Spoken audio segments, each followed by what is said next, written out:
Flag இன்றைக்கி டிஃபனுக்கு நம்ம பாஸ்தா தாங்க செய்ய போகிறோம். சிக்கன் பாஸ்தா எப்படி செய்யலாம்னு பார்க்கலாம் வாங்க. கடாய் வச்சுருக்கோங்க. இப்போ எண்ணெய் ஊற்றிக்கலாம்.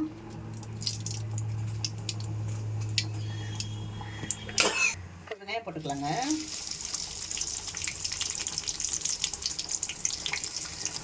இஞ்சி பூண்டு பேஸ்ட்டு போட்டுக்கலாங்க. நல்லா இது வதக்கி அதுக்கப்புறம் இப்போ சிக்கன் போடலாங்க. நல்லா போன்லெஸ்ஸாக வாங்கிக்கோங்க, நல்லாயிருக்கும்.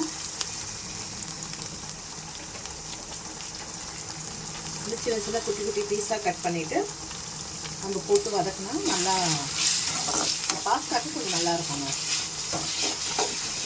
போட்டுக்கலாங்க. உப்பு போட்டுக்கலாங்க. உப்பெல்லாம் போட்டு நல்லா வதக்கிட்டு இதுக்கப்புறம் நம்ம தக்காளி நல்லா நசுக்கி போடுங்க. தக்காளியை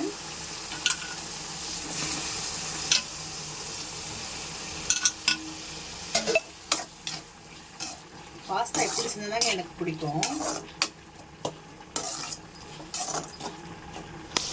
மிளகாத்தூள் சேர்த்துக்கலாங்க.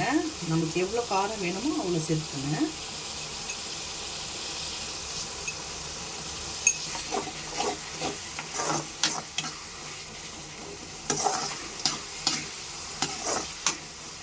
இப்போ கொத்தமல்லி போட்டுக்கலாங்க. பாஸ்தா இப்படி வேக வச்சு நல்லா எடுத்துக்கிட்டேங்க. எண்ணெயும் உப்பு போட்டு வேக வச்சுக்கோங்க. இப்போ ஜில்லுன்னு தண்ணீர் போட்டு கொஞ்சம் ஆற வச்சுருக்கேங்க. இப்போ இதில் சேர்த்துக்கலாம். பாருங்கள், மசாலா நல்லா குக் ஆகிடுச்சு. இப்போ சேர்த்துக்கலாங்க.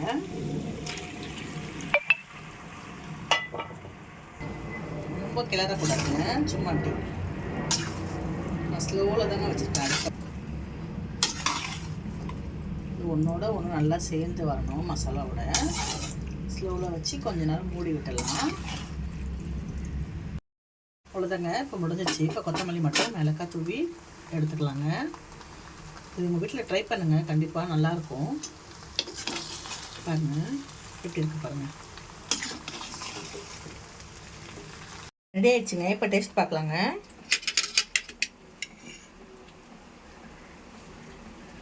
பாருங்கள், சிக்கனும் நல்லா வெந்திருக்கு பாருங்கள்.